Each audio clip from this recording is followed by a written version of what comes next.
My initial idea was for Moonshake to have kind of like Peel Public Image Limited's metal box, but with samples and harmonies of the Birds over the top. Can you imagine?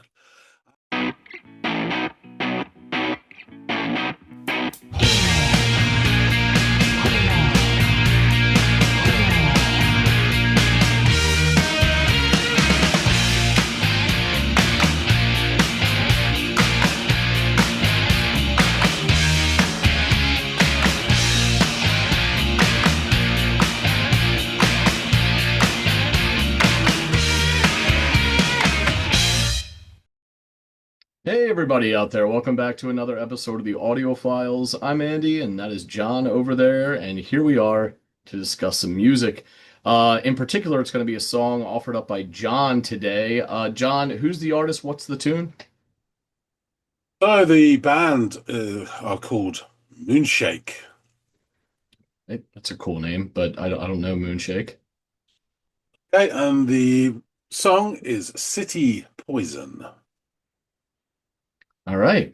Cool band name, evocative song name. I'm interested. There's only one thing left for me to do, and that's go off and give this thing a listen. So let me do that, and I will be back shortly.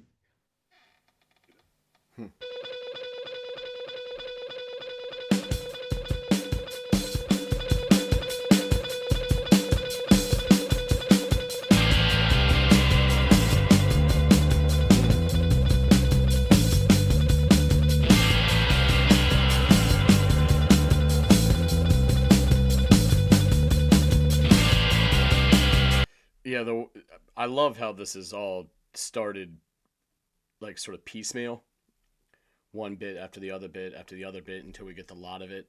Um, I assume that's where we're going, right? Once I assume vocals are going to join in here at some point, but that's sort of the blueprint for the construct to this point. And when that second guitar with the more like resonant strum that's got that grittiness to it, little dirt around the edges, and that fat bass come in together. Mm, sounds really nice. I like where it ended up, and I love the tone of that guitar. Sounds great.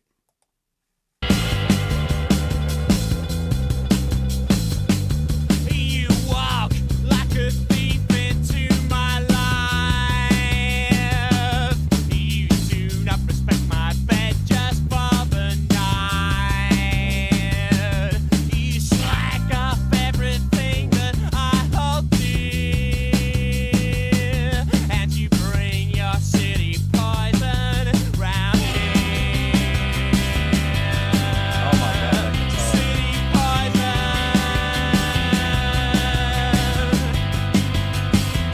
City poison.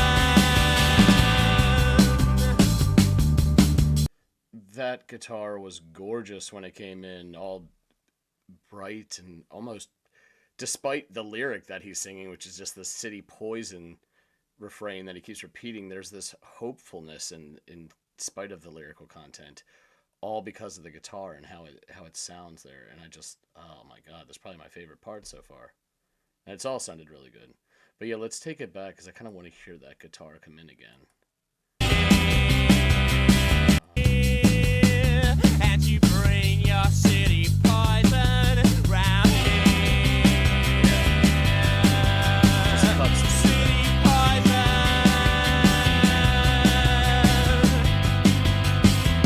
City poison. that bass.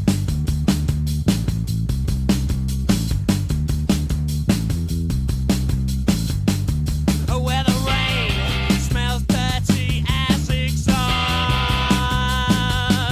Where people have media not thought. The interesting juxtaposition, I'm sorry, of like how the guitar sounds at different points of this. In certain parts, it is the light that pierces the dark, and in other parts, it's the dark that consumes the light. It's really an interesting juxtaposition. Like right here, it's abrasive and dissonant and like kind of working against the tide. Whereas in that previous part that I just underscored how much I loved it. That was beautiful and flowing and going with the tide. It's just really interesting dynamic in how the guitar is deployed at any given part of the song, and it creates this kind of bipolarity uh, in the guitar sounds, and I like that a lot. It's interesting. Where the sun throws square shadows, where too much means nothing to do with your artificial prices and fashionable fears. You bring your city poison round here. City poison.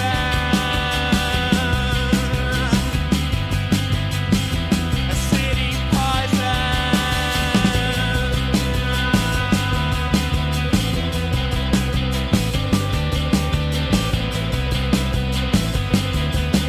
This one guitar.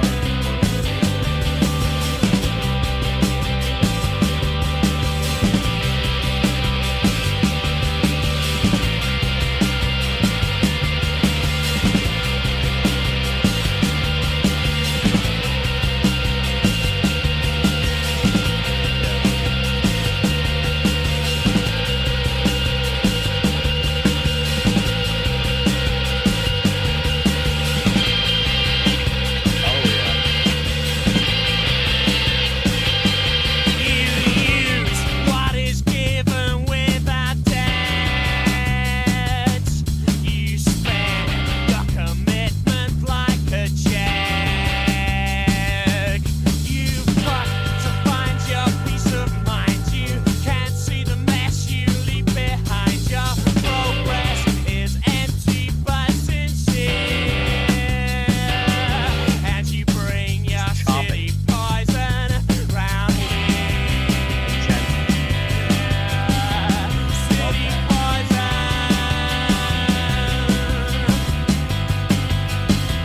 City poison. City poison. City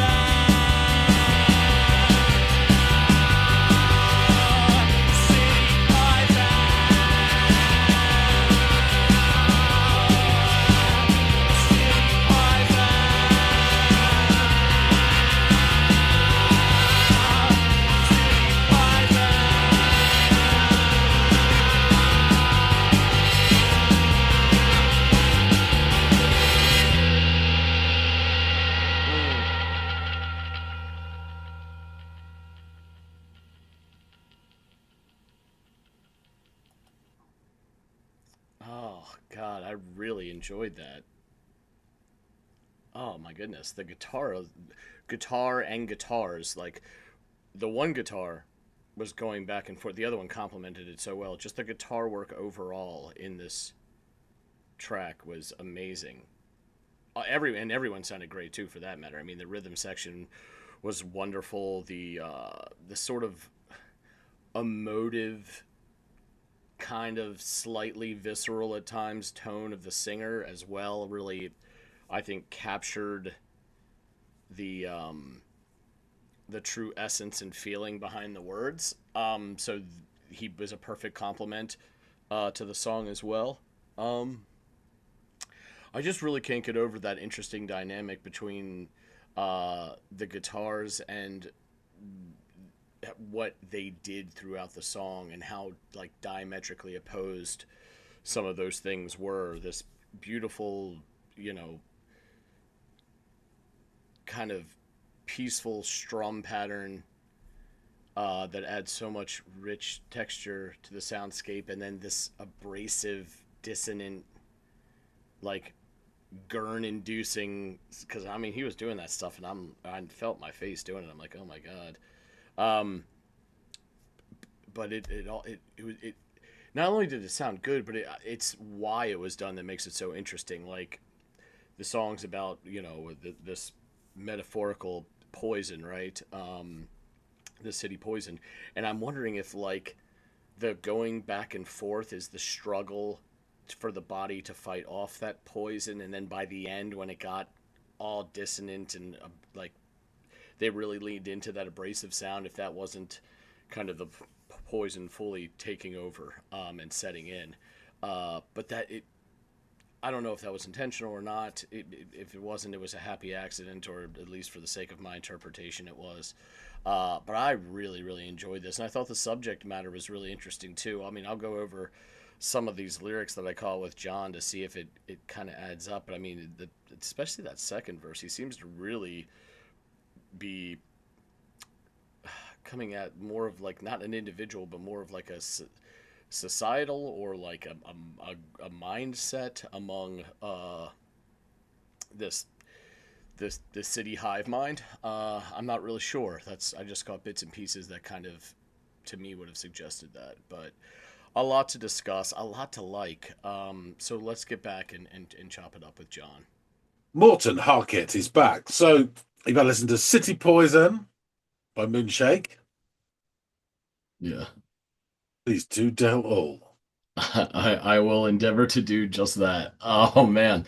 So the song begins and it sounds like at first I was like a creaking door, but then it also reminded me, and it seems even more apropos if this would be what it was, at least from this Yank perspective, because this is a pretty damning indictment on city life and the kind of people and mentality that rules the day in those kind of urban jungles. But to think that that opening creaking was like a rocking chair on a wraparound porch kind of brings a smile to my face, as if it's like the last vestiges of nice, like rural, clear-minded country living before you're thrown into this, calamitous city poison life. So that's what I'm going to say it was. It was an old rocking chair on a porch creaking away before we're thrust into the song. And from that creaking, we get these sort of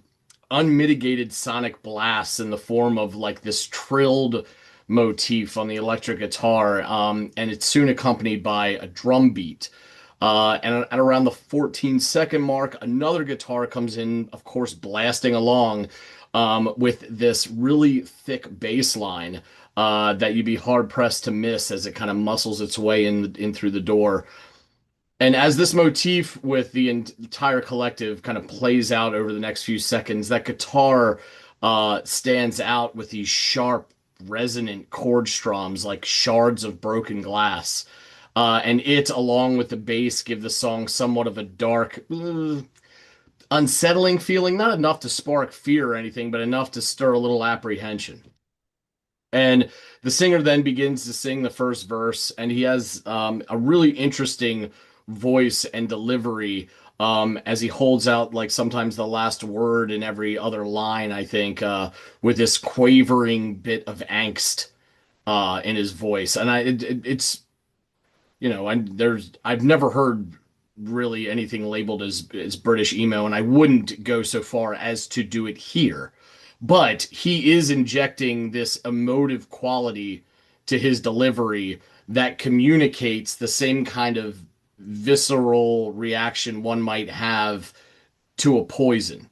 So I thought that was really clever and interesting because there's a bit of irony in this delivery and lyric selection for that matter, because while he levies the accusation of bringing poison like toward the object of his lyrics, he does so while sounding like he himself is spitting a little venom. And I just thought that was kind of interesting and cool. Also interesting is the juxtaposition to the harsh lyrical content. One of the guitars begins playing what I consider to be the most beautiful bit of music in the song to this point, in the form of this effervescent circular picked motif. I guess that's sort of the beginning of the chorus, if you want to call it that. It's the portion that ends up on him reiterating the title of the song a few times over and over again. And I can't underscore enough how much I appreciated this bit of soft beauty in an otherwise fairly angular and at times dissonant sounding song. It actually reminded me a bit of what Sunny Day Real Estate did in their first couple of albums, where there's this like, the guitar is almost abrasive at times, but then something will come in and just like clean the slate or the palette. And in some cases in this song, it's the same guitar that causes the ruckus that then clears the room. Which I thought was really interesting. Like at times, it's the light that pierces through the dark, but in the next motif, it will be the dark that swallows the light. It's a really interesting back and forth bipolarity of the guitar tones and playing style and technique all in one song, and it's back and forth. So I thought that was really cool and interesting. It's probably the most captivating part of the song, or attribute of the song, is that this guitar is kind of battling with itself almost, it feels like, by the end of it, because it's taken on these different personas throughout. After the singer delivers the titular line, throughout that aforementioned bit of guitar, it cuts out, leaving the rhythm section to carry the music for about 10 seconds, which allowed the song to kind of settle back into a more, I don't know, calm, well, comparatively speaking, yeah, but at least a more cohesive. It's less frenetic, and that bipolar quality is come to a simmer now rather than a boil. And throughout the next verse, that one guitar returns with the abrasively sharp shocks of stabbing guitar that kind of pierce the soundscape. And I really, really love that quality to it. It just is it's a constant reminder. If you felt it physically, it would hurt. But for some reason, the sound of it here is welcome. I find it interesting. Lyrically, I found the verse to be really interesting as well. Kind of like juxtaposed to the first verse. The first verse felt more intimate or pointed at someone, whereas the second verse felt more pointed at something. And in this case, that something feels like the atmosphere and mindset of an industrialized Western city and its inhabitants. There are allusions to pollution, where the rain smells dirty as exhaust. Media saturation versus free thought, where people have media, not thoughts. Overpopulation and urban expansion, where the sun throws square shadows, which instantly made me think of like all these tall buildings that keep getting built up bigger and more, and the shadows that they then cast. And overly capitalistic and or possibly nationalistic thought process, where artificial prices, that's more of the capitalist thing, and or with your artificial prices, that leans in more the capitalistic POV. But then this like fashionable fears, which I thought it could be interesting, the way you drum up every, like for instance in Baltimore we have an area called Greek Town, and 40 years ago the more Western European inhabitants of Baltimore would kind of look down at the newly integrated Greek immigrants. And now the Greeks that have been there for 40 years or so, or 30 years or so, are now kind of questioning, is it really Greek town anymore? Because now it's a huge Latino population. So there's this cyclicality of like whoever the new group is gets treated like the little brother, and these fashionable fears of who are the new people coming in is what came to my mind, because that is something that's always happening in cities around here. The new group becomes the castigated group, or the one that's people are afraid of. But go on. Only in the crazy world of the melting pot that is the United States of America, can people from the country that is the cradle of civilization and democracy be called the new people? Fantastic. Yep. Yeah, I know. You're absolutely right. I mean, It's hilarious. There's a comedian from Baltimore named Stavros Halkias who grew up in that area, and he loves to make fun of this idea, and even points at his own dad, like, what are you worried about? Like, why are you worried about like anybody for like someone from Guatemala taking your job or whatever? You're a retired carpenter. You don't even do it anymore. And it's all, and also you were looked at by the German and Irish families that lived here, 60 years ago. So it's all, you're right. It's hypocritical. It's laughable when democracy was born in Greece. But it happens all over the world, to be fair. Yeah, exactly. It's just this fear of others and whoever the news are, whoever just moved in. So that this fashionable fear made me think of like this thing that happens every 20 years, or you become afraid for your job or your safety or whatever bullshit because people are migrating to cities where there are more jobs and things like that. So that kind of like struck that chord with me and made me think about that a lot. And it was just really interesting to go through all these. Each line of that verse made me think of a different exemplar. That was really relatable, especially someone who lives in a major city. And the singer appears to be citing all these things as examples of like city poison that's brought about around this area that he's singing of. But again, lovely circular guitar motif returns to take the edge off the very visceral vocal delivery, striking an interesting balance between harshness and beauty. And all the while, the other guitar is just beneath it, providing this constant bit of irritant sonic friction. And I mean irritant in the most polite way, because I like the sound of it, but you can hear it just underneath there. And it doesn't relent, yet it also doesn't compete or detract from any way the main guitar motif. I really enjoy how they're both working together here while still doing very different things. And from here, the two guitars continue to swell and get higher, and it felt like, glass being like a glass being filled with water, but just to the point where it might overflow. Like you felt it swelling and swelling, and just when it gets to that, we get to another one of those cutouts where it leaves just the rhythm section before he comes in singing, I guess, the last verse of the track. And similar to the first verse, the third one feels more pointed at a person or people. He hurls accusations of greed, lack of commitment, and a kind of self-serving recklessness of those whom these lyrics are pointed. And after the verse and the pretty guitar portion that I obviously love so much, the guitars became more dissonant on this run and manic as the singer continued to repeat City Poison. And it felt and sounded like this devolution at the end of this track was symbolic of the chaotic, kind of reckless nature of city life, and maybe even this idea that the body's reacting to the poison taking hold, like this writhing around and pained sounds of the guitar could be similar to what the physical body feels when poison is shutting down certain systems within the body or causing extreme pains to certain areas. Obviously, the affected one comes to mind if it's a bite or something like that, or a sting. But and even you could, if you want to say that that was intentional, you could say that earlier in the song when it came and went, this beauty, harshness, it was the earlier version of this thing now coming to a head at the end, where the body's fighting it off and okay, and then it comes back, and then it becomes so, it just overtakes the vessel that it's infected or whatever. So yeah, I know I'm probably reading way too much into that or whatever, but to me, the music does that. I mean, you can make that correlation. So if that's a happy accident, awesome. If it's intentional, genius. But either way, like I really, really enjoyed the guitars in this song. I thought that they were stellar. Obviously, you can't avoid talking about how thick the bass sounded in this either. And I loved the subject matter and how it wasn't so nail on the head, or at least at times it wasn't, and it kind of made you think.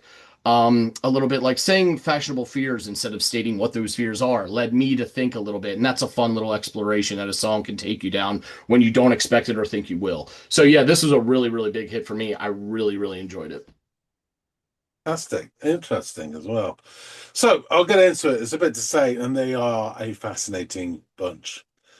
One guy in particular. So Moonshake are known as they're a British experimental rock band formed in 1991.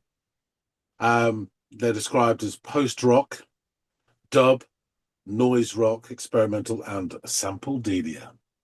So David Callahan, whose voice you heard, he had been in a fairly critically lauded indie rock band called the Wolfhounds. They were kind of lumped in with the C86 indie scene that we spoke about before for like the second half of the 1980s. The band split in early 1990. Callahan decided he wanted to expand his sound and his ambition. He said, in quotes, "Well, I'm going to do everything now. I might never get the chance again." So I went in to see Alan McGee because Creation Records had offered us a deal by then. And I said, "I'm not going to do the Wolfhounds. I'm going to do this new thing." And he continues, "We'd already started discussions that we were too mannish, too alpha male, too laddish. We needed to put some female input into this. So we put an advert for a female guitarist. I didn't like and still don't like the way I sing now. So we wanted someone to kind of soften my voice and make it more interesting. perhaps even do harmonies. So I put an advert in Melody Maker, and the only person to answer was Margaret Fiedler.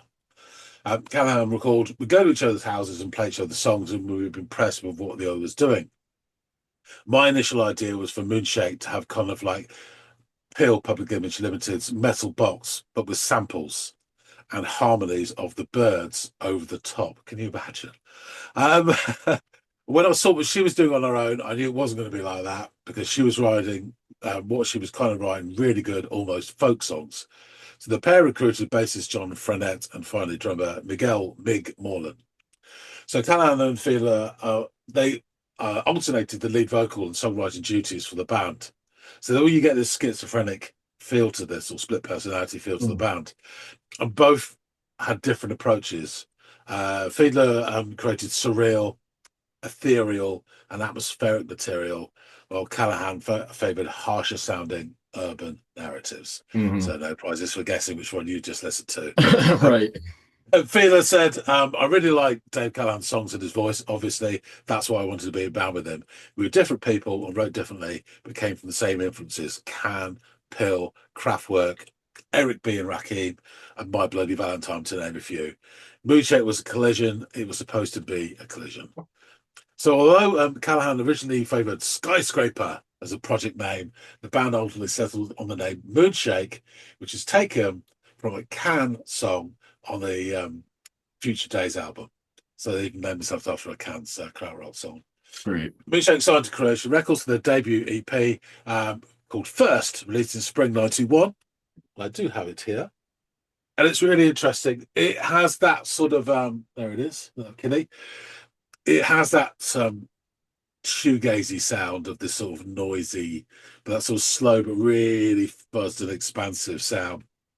They drew comparisons with Sonic Youth and My Bloody Valentine, and they didn't have the dub element or the sample element that came in later.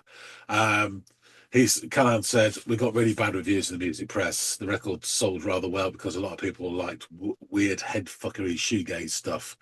I'm told lots of people really enjoyed tripping and listening to it. There's lots of stuff going on in the stereo with speakers and different pans and stuff. People were getting quite freaked out by it, but it was too close to what other bands were doing, as far as I'm concerned. We're supposed to be heading out on our own, and we kind of made a faltering step. I really like this. It's a really good one. It's interesting. It's not as interesting as their other stuff, though. So they then signed to independent label 2 Pure, who we have talked about before. 2 Pure was originally the home of PJ Harvey for her first album. Faith Healers, Stereo Lab, these are all bands we talked about. And the first single for them was called Secondhand Clothes. Again, lovely cover. Really, really dig this. Some great stuff. Really good EP as well, single, whatever you want to call it. And they lean towards dub bass, heavy post-punk of bands like Pill and the Pop Group. They were taking things apart, putting them back together, doing samples, dub stuff, and they would alternate again. So this really interesting stuff. Then they brought out in October '92 Eva Luna, which is their debut album there, which this song is on. It continued that style of alternating. So you got a real mixture, and it's quite a heavy, thick album to get through. And Callahan said, if you listen to the lineup with her and me, it's a schizophrenic band. It's got a dual personality. We did occasionally write songs together, but they were mostly flip sides to each other. But we'd also play with it more and have really noisy bits in our quiet songs and really occasionally quiet bits in my noisy songs. The whole thing was meant to blend. There were definitely a lot of contradictions, but that's an interesting thing in a band, isn't it? So the lineup for this, Dave Callahan, it says here, vocals, sampler, guitar, etc. Margaret Fiedler, vocals, sampler, guitar, synthesizer, cello, etc. John Frenette, bass guitar, Mig Morland, drums, percussion. And for this album, additional musicians, Terry Edwards on trumpet and saxophones, and Yvonne Lacey on flute. So he has some really nice sounds going on. You can imagine all this weird industrial stuff and at the top. So it went down okay. The contemporary reviews. Enemy wrote, Moonshake sound exactly how a band lost in London '92 and caught by the cultural crossfire should. Vivid, intense, discomforting, fueled by a sonic crush collision where truculent avant rock is brilliantly mangled with hip-hop, dub, free jazz, bangra, and a sense-scrambling barrage of samples. Hell, this is ambitious stuff. This is an exceptional record. Moonshake never cheapen their stories, never exploit their subjects, never preach or pass judgment. The result is an endlessly challenging, confrontational social document, no less. It demands your serious respect. The Wire said Moonshake are city dwellers enthralled and appalled by urban dog-eat-dog survivalism. On Eva Luna, they are perfecting their own flow motion capable of matching Can. But where the flow of 70s German rock craved spiritual freedom and open spaces, Moonshake are moved by claustrophobia and enforced confinement. Their rhythmic mobility, shrouded by endless loops and discords, maps out an inner city neurosis which rivals Pill's Death Disco for low-end disturbance and uneasy listening. And uneasy listening is capitalized. And Melody Maker said, Moonshake are designed to unsettle, and a collection that proves they're quietly grown in tone into one of the most original bands we've got. There's a pervading sense of something a bit grimy and squatty with an ugly underside. Such abrasiveness threatens to turn their music into something you admire rather than love. But then I feel the same about Can, The Fall, Captain Beefheart, things which infuse the Moonshake sound, which can be as wild and humid and all-consuming as a thunderstorm, delightfully difficult listening. So then this was re-released actually in 2023, and I've got the reissue, sorry, which then they put some extra tracks and stuff for the EPs on, so it's like 2 discs. And again, it was reviewed again, and Norman Records referred to it as they got 9 out of 10, said it's one of the most underrated debuts of the 90s. Thrilling collision of sampledelia, shoegaze, and post-punk. Imagine if someone had put early hip-hop, My Bloody Valentine, and Public Image Limited into a blender.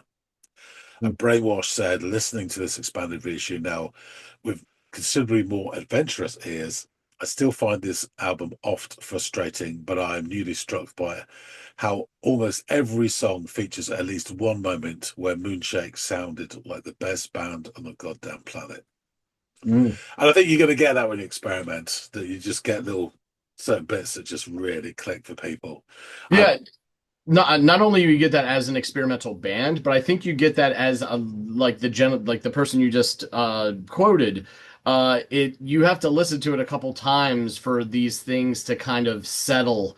And now I'm not trying to say he wasn't out here trying to rewrite a little history because he was so wrong about something, because that can happen too. But with bands like this and music like this, and I don't know if this song is a perfect example of it because it was pretty easygoing, but the way you're describing the album as a whole, it might be one of those things where it just takes a little time for you to best form an opinion of this, or at least the most solid of opinions about an album like that. So that makes sense from both, I think, perspectives.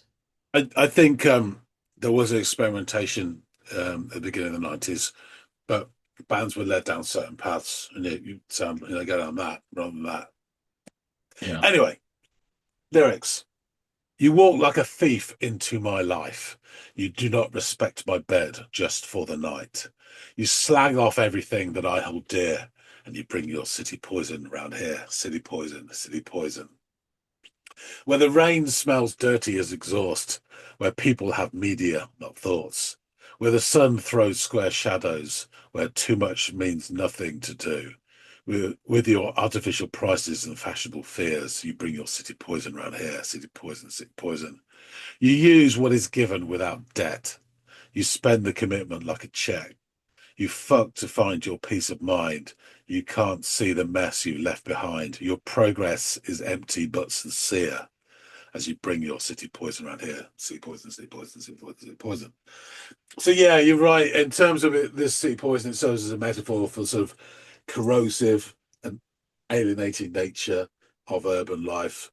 And it sort of touches on different subjects, as you said. There's like environmental decay, intellectual vacuity, and then relationship as well, intrusiveness, that sort of poison there, but also superficiality and greed as well. I do think that those lines that you highlighted, that where the sun throws square shadows, is one of my favorites, because it's such a great shorthand, instant. And it's interesting you highlighted with your artificial prices and fashionable fears. I didn't think about this until you were saying it. I just made a quick note. So it's 1991. It was written probably 92 latest. So I think then it would have been prevalent, especially through late 80s. People almost wear their fears like fashion on these sloganized T-shirts. And you had and they've invaded like um, the fashion world as well. So there's stuff about cruise missiles or United Colors of Benetton and how you'd wear these things to show that you're concerned. So this sort of Hmm. virtual signaling. Yeah. I think it's that he's about. Okay. But it's interesting how 40 years later or whatever, 30 years later, then it can be something else, given our time and environment. It's really Yeah. interesting. Yeah, it is. It is. I also thought that the artificial prices is a great allusion to things like gas, groceries, and rent. Like the same amount of groceries, the same amount of gas, and the same square footage in whatever, domicile you reside in is like what's the difference? Just because it's located in a city, you can then be given the right to jack all these prices up where they wouldn't cost me the same rural or suburban. It just that's I instantly thought of that because I know cities are hella expensive. Or this gentrification rams up prices as well within Yes, certain yeah, areas, that sort of thing. Yeah, and the only other thing I would say regarding the guitar and that sort of beauty, abrasiveness you talked about, I would say that the guitar for me always feels like the grit that makes the pearl. It's that's how it yeah, works, yeah. and it compares it to each other really well. So yeah, continue the story of Moonshake. Um, in between the studio writing sessions, the band spent 92 touring Britain with The Wedding Present, Faith Healers, and PJ Harvey, as well as supporting pop in Paris. So in 93, after releasing a mini album, Big Good Angel, the band played some festivals and then they did a brief tour of USA alongside Radiohead, PJ Harvey, Pavement, Yola Tango, and others. Um, the tensions between the style of the two songwriters started, which kind of worked well, on in terms of the setting the album, then did start to spill over into real life, and the band split in half, with Margaret Fiedler and John Frenette departed to form a new band, Leica. Um, in 2009, Fiedler said, recalling the split, she said it wasn't amicable. In fact, it took me years to get over it, which is kind of sad to admit. I haven't spoken to Dave in years. Earlier in the 1995 Leica interview, she had commented, Leica is like a close working collective. In Moonshake, that was never possible. David and I always did what we liked. I never compromised myself, and that's the main reason why I was forced to leave the band. After the American tour, David no longer wanted to work with me. And recalling the disagreement 30 years later, Callahan admitted, I felt like I'd lost my creative partner. Stupidly, I kind of rashly just rang her up once and said, I don't want you to be in the band anymore. And she was really fucking upset. I felt quite bad about it. It was my fault for not being a very good communicator at that age. Callahan and Fiedler repaired their personal relationship in later years. So it Good, took a long time, but they're all right. but never got back together to play again. No. So Moonshake was left as a duo of David Callahan and Mick Moreland. And with his increasing interest in samplers, they began moving further away from indie rock and psychedelia and more into this sort of art punk film noir stylings. And drawing on a host of guest musicians, the duo recorded their second full-length album, The Sound Your Eyes Can Follow. It got good reviews, which were not matched by sales, as is always the case. Um, and sometime after the release of the album, Moonshake parted company with the Too Pure record label. Their band, the lineup continued to fluctuate over the next few years, with Callahan later remembering, in quotes, it really ended up being like the full or Stereo Lab, where there was constantly people coming in and out of the band all the time, which is not how I wanted it. And their final album, Dirty Divine, was released in 1996. Shortly afterwards, Callahan moved to the States and the band split fairly amicably, but they just had called the time. He then returned to London in the early noughties, and he started with his project, which was multimedia DJ musical project. He then reformed the Wolfhounds for live performances in 2004, 2006, and did a full reunion in 2010. And then he finally began his solo career in 2021 as David Lance Callahan, and he has released 3 albums to date. So that's the Moonshake story. Really fascinating band. And the sounds. This is one of the more, it's a standout track, don't get me wrong, but it's more accessible as well. But you can hear what they're capable of. Yeah. It was actually one of the things that I kind of admired about it, because it was like just this 4-minute song, but in it they show you enough of like exploration and experimentation that you know they've got it in them. But they kept it a nice, trim, succinct, accessible 4 minutes. Well, I'm pleasantly surprised that you've liked it. So I will dig out something else and probably give you just another aspect of them, either sort of experimental or shoegazy or something. Because this and her stuff is really, really beautiful as well. Yeah, With I'm that- already interested to with hear that. what she brings to the table. If it's almost like Yeah. this 2 bands in one kind of sound that Yeah. they have going on here, I'd like to hear what the other side of that coin looks like or sounds Right, like. I've got a few ideas. I should dig something up for you. Cool. That being said, thanks so much for listening to this, Andy. Thank you, John. Folks out there, tell us what you think. Please hit the like button if you like this. I don't know how well thought of or remembered Moonshake is, but please drop some comments. We'd love to hear from you. Tell us what you think of this song or other Moonshake stuff. And if you haven't subscribed already, please do. We really appreciate everybody who does support the channel. Yeah. That being said, thanks again so much for watching, and we'll see all of you on the next episode of the Audiophiles. See you later, guys.